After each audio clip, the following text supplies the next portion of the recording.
کشیدہ صورتحال میں حوثی اور سعودی عرب کے درمیان رابطہ عمان میں حوثی تحریک کے سیاسی بیورو کے ترجمان کی اعلیٰ سطح سعودی وفد سے ملاقات تحریک کے ذرائع نے بتایا کہ اس ملاقات کا مقصد علاقائی سیکیورٹی اور استحکام کو فروغ دینا ہے ایران نے بھی مذاکرات تنازع کا واحد حل قرار دے دیے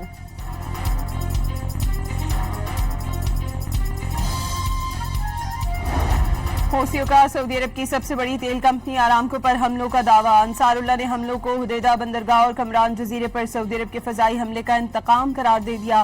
تنظیم کے مطابق جازان اور ینبع شہروں میں تنصیبات پر درجنوں ڈرونز بیلسٹک اور کروز میزائل فائر کیے گئے مزید حملوں کی بھی دھمکی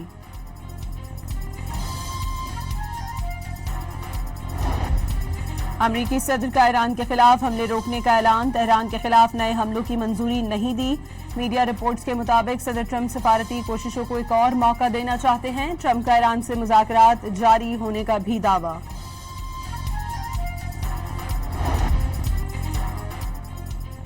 پاسداران انقلاب کا اسلام آباد مفاہمتی یادداشت کی خلاف ورزی کے بعد سے حملوں میں 200 سے زائد امریکی فوجی ہلاک 11 جنگی طیارے اور ہیلی کاپٹرز تباہ کرنے کا دعویٰ پاسداران انقلاب کے ترجمان نے امریکی ہلاکتوں سے متعلق واشنگٹن کے اعداد و شمار کو سراسر جھوٹ قرار دیا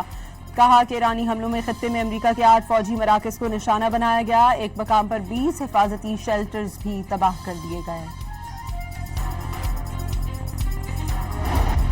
وزیر خارجہ اسحاق ڈار اور سعودی ہم منصب فیصل بن فرحان کے درمیان ٹیلی فونک رابطہ خطے کی تازہ ترین صورتحال پر تبادلہ خیال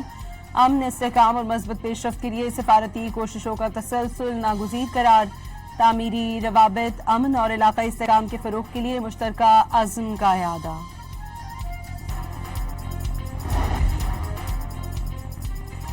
ایران کے تجارتی جہاز پر حملے کے بعد یوکرین کے ناظم الامور کی ایرانی وزارت خارجہ تل ابیب حملے کی مذمت اور شدید احتجاج ریکارڈ کرایا حکام کے مطابق حملے کے نتیجے میں ایرانی تجارتی جہاز میں دھماکہ ہوا جس سے ایک اہلکار جاں بحق اور دوسرا زخمی ہو گیا تہران نے واقعے کو جارحیت قرار دے دیا یوکرینی افواج نے بحیرہ کیسپین میں مبینہ طور پر ہتھیار لے جانے والے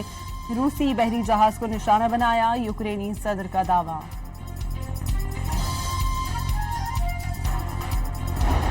کویت کی ایران پر امریکی حملوں میں شامل ہونے کی تردید امریکہ میں کویتی سفیر وال اسٹریٹ جرنل کی رپورٹ بے بنیاد قرار دے کر مسترد کر دی گئی واضح کیا کویت نے ایران کے خلاف کسی فوجی آپریشن میں حصہ نہیں لیا امریکی اخبار نے گزشتہ روز کویت اور بحرین کے ایران پر خفیہ فضائی حملوں کا دعویٰ کیا تھا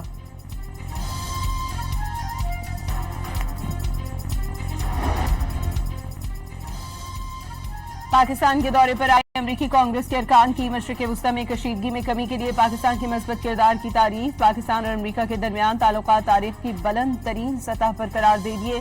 مستقبل میں دونوں ممالک کے تعلقات مزید مضبوط ہونے کی خواہش کا اظہار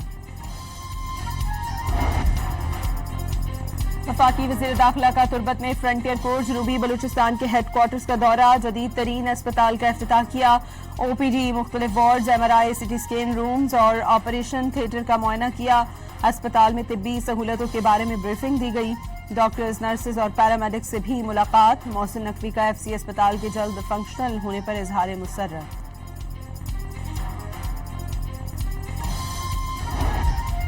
جنوبی وزیرستان میں خوارج دہشت گردوں کا سیکیورٹی چیک پوسٹ پر حملہ فورسز کی جوابی کارروائی میں خودکش بمبار سمیت 4 دہشت گرد ہلاک بارود سے بھری گاڑی چیک پوسٹ سے ٹکرانے کی کوشش ناکام بنا دی گئی آزاد کشمیر میرپور ڈویژن کے 3 اضلاع کے 13 حلقوں میں انتخابی مہم کا وقت ختم پولنگ اسٹیشنز کو انتخابی سامان کی ترسیل آج ہوگی آزاد کشمیر قانون ساز اسمبلی کے پہلے مرحلے میں میرپور ڈویژن کے 3 اضلاع میرپور کوٹلی اور بھمبر کے 13 حلقوں میں پولنگ کل ہوگی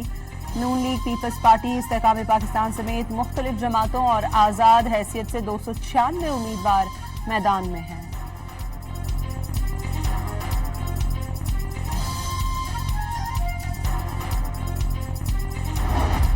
راولپنڈی میں رات گئے مریم اورنگزیب اور حنیف عباسی کی قیادت میں نون لیگ کی ریلی پنجاب کے سینئر وزیر نے آزاد کشمیر میں محرومیوں کے ازالے کے لیے نون لیگ کی جیت ضروری قرار دے دی لاہور میں پاکستان پیپلز پارٹی کا گورنر ہاؤس میں ورکرز کنونشن کشمیر کے کونے کونے سے پیپلز پارٹی کی آواز بلند ہو رہی ہے 12 سیٹیں جیب میں رکھنے والوں کو معلوم ہونا چاہیے کہ جیب میں سوراخ ہو گیا ہے